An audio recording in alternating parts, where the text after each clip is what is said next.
50 nuances de regret, Claude Inga-Barbet. Bonjour Claude Inga. Bonjour. Je vous appelle Claude Inga parce qu'on vous a connu sous ce nom-là aussi. Oui. Alors, sur les C'est mon nom, planches, bêtement. c'est votre vrai nom, Barbet, on Ouais. ne va pas rentrer dans les détails. Non, c'est trop long. 50 nuances de regret, bon alors évidemment que l'allitération est évidente, 50 nuances de regret, 50 nuances de regret, c'est une série de chroniques qui se lisent très vite, ça ne veut pas dire que ça se lit très mal, et j'ai envie de dire c'est exactement ça.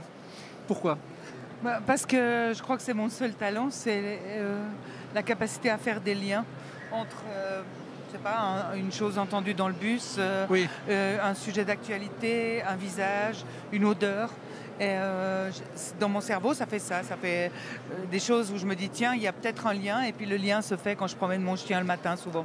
Oui, donc il y a un toutou aussi. Une des chroniques, c'est le Natel et les gens, le téléphone, le SMS, etc. C'est une évidence, mais vous l'avez tellement bien décrit.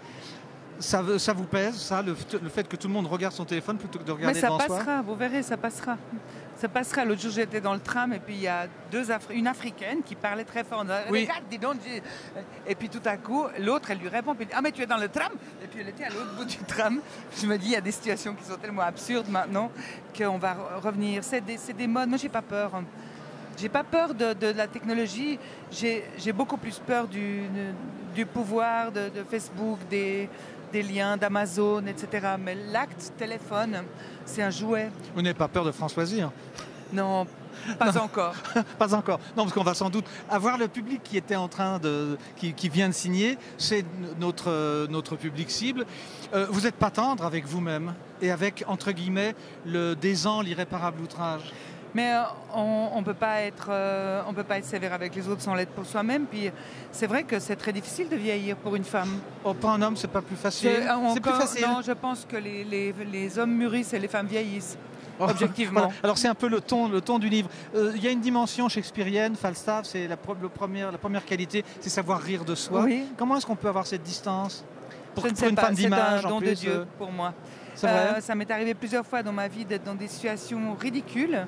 Et puis j'avais deux possibilités, soit de péter la gueule la personne en face de moi, soit en rire et d'en faire quelque chose. Et j'en ai toujours, pour l'instant, fait quelque chose. De toute façon, j'aurais plus la force de péter la gueule à personne. Mais je trouve que c'est la plus belle façon c'est de se faire beaucoup d'argent après sur une colère qu'on a exprimée autrement qu'en tapant. Enfin, beaucoup d'argent.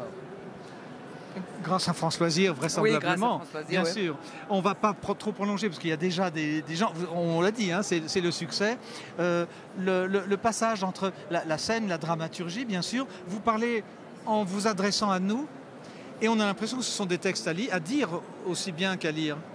Vous parlez des chroniques du livre ? Je parle des chroniques, oui. Ouais. Oui, mais moi je suis aussi comédienne. Donc c'est pour ça. Donc on a envie de prendre le livre et puis de lire un exemple. Je suis très sensible, ça, quand je vais au théâtre ou que je regarde des films, aux mots, à la façon dont c'est construit. J'aime quand on lit comme on parle, mais sans que ça soit forcément crétin, qu'il y ait vraiment un rapport direct, que la personne puisse entrer tout de suite dans l'histoire. Mais ça voudrait dire qu'on parle forcément crétin, non ? Non, on peut utiliser des mots très très chiadés, mais que c'est la façon d'être en intimité avec la personne. Oui. Vous nous prenez dans vos bras, là, dans le livre, j'ose dire ça. J'espère que ce livre consolera des gens sans être dans la littérature bien-être, jouvence, etc. Oui. Je pense que c'est un livre qui est fait pour consoler. Une chronique par jour sur les chiottes, c'est parfait. C'est parfait. Voilà, ça c'est un peu le mot de la fin. D'accord. Merci Claude Inga. Merci à vous. Et puis bon succès. Merci.